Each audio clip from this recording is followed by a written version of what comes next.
A 36-year-old father was shot 4 times right outside his own home. And the most shocking part? No one, not even the 4 men responsible, ever revealed why. A targeted hit in Kirby recently devolved into a masterclass in self-incrimination, as 4 men definitively traded their freedom for a motive they stubbornly refused to name. This was an execution-style murder that the police would be forced to painstakingly unravel. These 4 alleged masterminds ultimately left behind more unanswered questions than a cliffhanger season finale of *Lost*, so let's delve into the case, the ensuing police investigation, and the dramatic trial. In the grim, rain-slicked streets of Kirby, the summer of 2024 certainly didn't offer much in the way of sunshine. What it did provide, however, was a chilling demonstration of how to comprehensively dismantle an entire life before the age of 30. This is the story of Ricky Bree, affectionately known to his friends as a Nuggie, and the quartet of rather amateur criminal masterminds who collectively decided that a quiet Wednesday evening in July was the opportune moment to transform a residential street into a cut-price, real-life version of * Boardwalk Empire Star. Our protagonists, and I use that term with the same loose accuracy one might apply a gourmet to a petrol station cheese sandwich, comprised Michael Smith, Adam Williams, Connor Walsh, and Ryan Walsh Westhead. These were men who, when faced with the concept of a quiet, respectable life, seemingly decided in unison, nah, I'd rather spend my 30s smelling of industrial-grade floor cleaner and experiencing the inescapable confines of a working men's club. The chosen stage for their ill-conceived drama was Quarryside Drive, a stretch of tarmac primarily known, until that fateful the 17th of July, for the mundane suburban soundtrack of barking dogs and the distant hum of the M57 motorway. Ricky Bree stood outside his home, likely contemplating nothing more sinister than what was for tea or how to coax the children to bed, when Merseyside's very own A-team arrived. Yet, unlike the television show, this plan didn't come together with a cigar and a knowing smirk. Instead, it involved a stolen SEAT Ateca Cupra and an electric bike that appeared to have been requisitioned from a local delivery rider. The logistics of this hit were, in their own peculiar way, a feat of misguided choreography. We witnessed the classic tandem approach. On the road, the distinctive SEAT Ateca Cupra, a car that loudly proclaims "I'm having a midlife crisis, but also I dabble in coat sales," contained Williams, Walsh, and Walsh Westhead. Meanwhile, Michael Smith precariously balanced on an electric bike, bizarrely sporting a balaclava despite the height of July humidity. It was a truly bold-fashioned statement, because nothing quite screams "I'm definitely up to no good" like a balaclava in the middle of summer. It was the visual equivalent of a flashing neon sign reading, "I'm a blithering idiot. Arrest me later." At approximately 6:35 p.m, the group executed what the prosecution would later term a recce. In layman's terms, they performed a reconnaissance drive-by of Ricky Bree's house, merely to confirm his presence. Having verified their target was indeed standing outside with his family, they circled back. The execution itself, and I mean that in the most literal sense, was chillingly efficient, lasting a mere 5 seconds. Smith slowed his bike to a halt, produced a firearm, and discharged 4 rounds. 3 of them found their mark. Ricky Berry, a 36-year-old loving father, collapsed in front of his home as his attackers swiftly fled the scene. Now, let's consider the escape in the minds of Smith and his associates. They seemed to operate under the delusion that they were invisible in a world where every doorbell now boasts a camera, and every criminal carries a smartphone acting as a digital breadcrumb trail for the police. As Ricky Berry lay dying and the neighborhood descended into the predictable, tragic chaos of wailing sirens and shocked screams, our 4 horsemen of the Kirby apocalypse began the frantic process of trying to cover their tracks. You see, the inherent problem with your joint enterprise is that you're only ever as smart as your dumbest member, and in this case, it was a photo finish for that unenviable title. They fled back to their various bolt holes, likely experiencing a surge of adrenaline-fueled triumph, utterly oblivious to the fact that Merseyside Police's major crime unit was already beginning to pull at the loose threads. The distinctive black car was instantly spotted, the bike noted, and CCTV cameras across the area began to hum with vital information. It turns out that when you drive a high-performance SUV in convoy with a balaclava-clad man on an electric bike, people tend to notice. You're not exactly blending into the background like a chameleon in a leaf factory.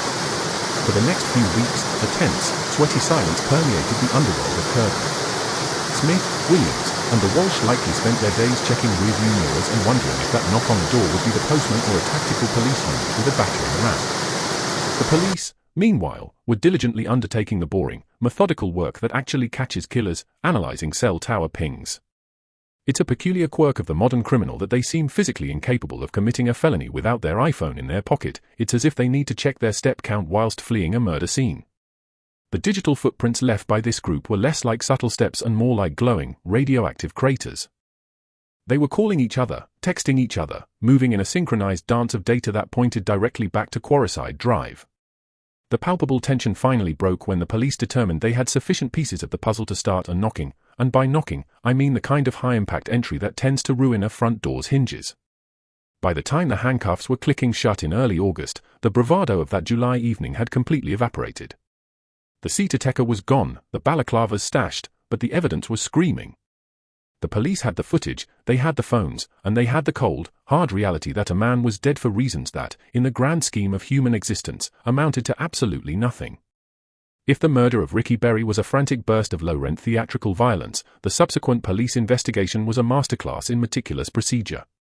While Michael Smith, Adam Williams, and the Walsh duo were likely sitting in their respective living rooms, perhaps convinced they had pulled off the crime of the century because they hadn't been immediately tackled by a police tactical team, the Merseyside Police Major Crime Unit was busy transforming the entire city of Kirby into a giant, high-definition witness for the prosecution.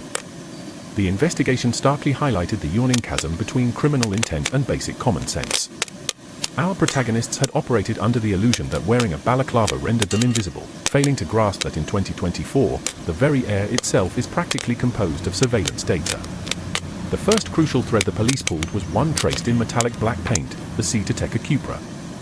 In any manual on how to commit a discreet assassination, choosing a high-performance, loud, and incredibly distinctive motor as your getaway vehicle is a remarkably bold strategy, the legal equivalent of attempting to hide a grand piano up your jumper. Detectives didn't need to scour the underworld for snitches, they had the automatic number plate recognition (ANPR) network. These cameras, perched like digital vultures on every major road, tracked the SEAT with an almost obsessive, stalker-like precision. They watched as the car performed its recce multiple times, as if simply struggling to find a parking space. The vehicle didn't just move, it performed a choreographed ballet of circling Quarryside Drive in perfect tandem with Michael Smith's electric bike. It was a grim prelude of impending doom, and every camera in Kirby had a front-row seat. Then we must discuss the iPhones. It is a peculiar quirk of the modern roadman that they seem physically incapable of committing a felony without a device in their pocket that constantly screams their exact GPS coordinates to a satellite. This quartet might as well have been wearing glowing neon arrows pointing directly to their location. Cell site analysis became the prosecution's favorite toy. It showed the defendants' phones moving in a tight, synchronized cluster, like a flock of remarkably stupid birds migrating directly towards a crime scene. Detectives sat in their offices, meticulously mapping out the pings, the digital heartbeat of the entire operation. They observed the group gathering, their movement towards Quarryside Drive, and their sudden, frantic dispersal after 6:35 p.m. They even noted a period of the radio silence, which in the eyes of a seasoned detective, is practically a confession. If your phone is active all day and then suddenly goes dark for the exact 10 minutes a man is shot, the police tend to assume you weren't merely taking a very quiet nap. But arguably the highlight of the investigation, the moment where the tragedy veered sharply into the absurd, was provided courtesy of Ryan Walsh Westhead. In an era where everyone is seemingly terrified of Big Brother, Ryan decided to install Big Brother right in his own hallway. He had a Ring doorbell. Now, usually, these are employed to instruct delivery drivers to leave a parcel behind the bin.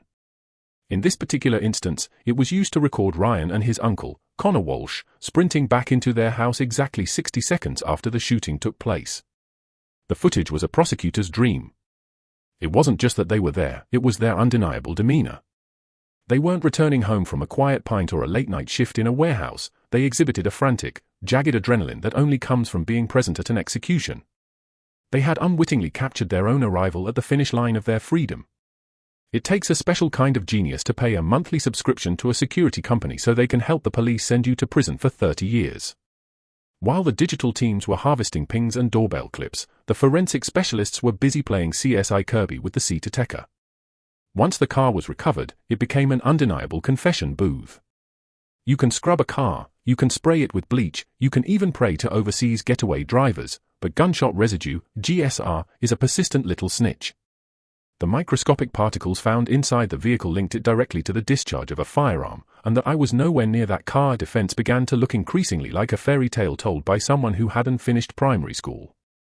While the car was being dusted for prints in Prescott, the murder weapon was recovered a day earlier, hidden in wasteland near Domingo Drive, about a mile from the shooting scene. Between the car and the gun, the forensic net was essentially closed before the first week was even out. The police also focused intently on the joint enterprise angle, which is the legal equivalent of a buy one, get three free deal on murder convictions. The detectives didn't need to prove that Adam Williams or the Walsh pulled the trigger, they just needed to prove they were part of the unit. By demonstrating the coordinated movement, the shared vehicles, and the constant telephone chatter, they painted a vivid picture of a single, four-headed beast. Whether you were the eyes, the wheels, or the finger, the law viewed you as one singular, murderous entity. By the time the investigation phase concluded in late 2024, the evidence file was thick enough to be used as a lethal weapon itself. The police had the car, they had the phones, they had the doorbell footage, and they had the ballistics. The quartet had been plucked from their beds in the early morning rain, transitioning from the bravado of the street to the stark, unforgiving light of a custody suite. The detectives likely sat across the interview table, listening to the standard no-comment responses with the smug patience of a cat watching a mouse run into a dead end. They knew that in a few months, a jury in Liverpool would be watching, and no amount of street-level swagger would be able to get them out of this. The trial at Liverpool Crown Court in February 2025 was less of a whodunit and more of a how on earth did you think you'd get away with it. As the four defendants were ushered into the glass-fronted dock, the dawning realization began to sink in, their ride-or-die pact was about to be rigorously tested by the cold, hard logic of the British judicial system. Michael Smith, Adam Williams, and Connor Walsh were the first to face the music, with Ryan Walsh Westhead closely following in their footsteps. The prosecution's opening statement was a masterclass in forensic storytelling. They didn't just present evidence, they meticulously constructed a high-definition museum of the defendants' various blunders. The jury sat in silent absorption as the precise, tandem logic of the operation was explained. The undeniable centerpiece of the trial was the recce footage. The jury watched on monitors as the SEAT Ateca and the electric bike circled Merseyside Drive like a pair of particularly suspicious sharks. The prosecution emphatically pointed out that this was no casual evening stroll, it was a rehearsal for an execution. The defense, in turn, tried to argue that the defendants were simply in the area, a classic Liverpool defense that sometimes implies the entire city is so small that everyone accidentally ends up at a murder scene at 6:35 p.m. on a Wednesday. Then came the doorbell debacle. When the footage from Ryan Walsh Westhead's own home was played, the courtroom seemed to feel the collective weight of 1,000 face palms. Watching a man return from a murder and get caught on his own security system is the kind of detail that makes even the most seasoned defense barristers consider a new career in landscape gardening. The video showed the defendant sprinting into a house with the panicked energy of people who had just realized they'd broken the one cardinal rule of crime: don't get caught. The defense team's attempts to navigate the treacherous joint enterprise minefield were equally fraught. Each legal team tried desperately to paint their client as a passive observer, a sort of accidental tourist who just happened to be sitting in a stolen car while his mate shot a man 4 times. My client was merely a passenger, they argued, as if being a passenger in a hit squad vehicle were a socially acceptable hobby. The prosecution, however, wasn't buying the innocent bystander narrative. They pointed to the phone records, the constant, frantic communication that inextricably linked the bike to the car and the car to the house. As the weeks dragged on, the bravado that had characterized the group's social media personas began to evaporate. The roadman aesthetic doesn't translate well in a court of law, where no comment sounds less like street-level loyalty and more like, I have absolutely no explanation for why my DNA is on this seat. The final, devastating blow was the testimony regarding Ricky Berry's final moments. The jury was grimly reminded that while these 4 men were busy playing Grand Theft Auto in real life, a 36-year-old father was being gunned down in front of his own family. The stark contrast between the cold, clinical GPS data and the raw human tragedy of the shooting was palpable. It stripped away any lingering gangland glamour, leaving behind nothing but 4 men staring at the prospect of emerging from prison in their 60s. No reason was ever given for why they chose to execute Ricky Berry. During the trial in early 2025, there was a significant moment of internal betrayal. Initially, all 3 men, Smith, Williams, and Walsh, had pleaded not guilty. However, partway through the proceedings, Adam Williams and Connor Walsh astonishingly turned on Michael Smith. They served defense statements explicitly naming Smith as the gunman. This forced Smith to change his plea to manslaughter, claiming he didn't intend to kill, though the jury ultimately saw through this revised defense and convicted him of murder anyway. When the jury returned their guilty verdicts for the others, the silence in the room was deafening. The judge presiding over this final, tragic act was clearly not in a mood for leniency. He spoke powerfully of the meticulous planning, the chilling premeditation, the cold-blooded nature of the attack, and the utterly devastating impact on the Berry family. The sentencing, a mathematical exercise in misery, concluded in February 2026. Michael Smith, the gunman who had mistakenly believed a balaclava was an invisibility cloak, was handed 31 years. Adam Williams, the driver who treated a residential street like a getaway track, also received 31 years. Connor Walsh, the lookout who looked right into the eyes of a life sentence, was given 30 years. Ryan Walsh Westhead, the man who famously let his own front door snitch on him, received 28 years. As they were led down to the cells, the grim reality of joint enterprise finally hit home. They had arrived at Quarryside Drive as a unit, and they would remain, a beast of a unit, within His Majesty's prison for the next 3 decades. It was a fitting, if profoundly grim, conclusion to a story that began with a stolen car and ended with the slow, rhythmic sound of a cell door locking. The prosecution painted a vivid picture of how the quartet spent their Wednesday evening, but they never quite managed to articulate what grievance was so monumental that it required a 4-man hit squad and a daylight execution. To the outside world, and perhaps even to the grieving family left behind, the motive remains a phantom, existing only in the dark, unspoken corners of the Kirby underworld. A slight, a debt, or a territory dispute so insignificant it couldn't even be articulated in a court of law without making the killers appear even more pathetic than they already did. Michael Smith pulled the trigger, Adam Williams drove the getaway car, and the Walsh provided the moral support of a cheering squad from hell. Yet, none of them ever stood up to offer a reason that could possibly justify the permanent silence of a 36-year-old father. They chose instead to go themselves, their code intact, a code that values a meaningless secret over a human life. It is the ultimate irony of this brand of organized crime, for all their planning, their high-performance cars, their tactical recce's, they ended up throwing their lives away for a reason so utterly insignificant it didn't even make it into the court records. The 4 men have now begun the long, slow crawl towards their 60s. They leave behind a neighborhood scarred by senseless violence and a family shattered by irreplaceable loss, all over a dispute that has already been forgotten by everyone except the people who died for it, or are now rotting in prison because of it. Ricky Berry is gone, and the only people who truly know why are 4 men who have 3 decades of silence ahead of them to contemplate whether it was worth it.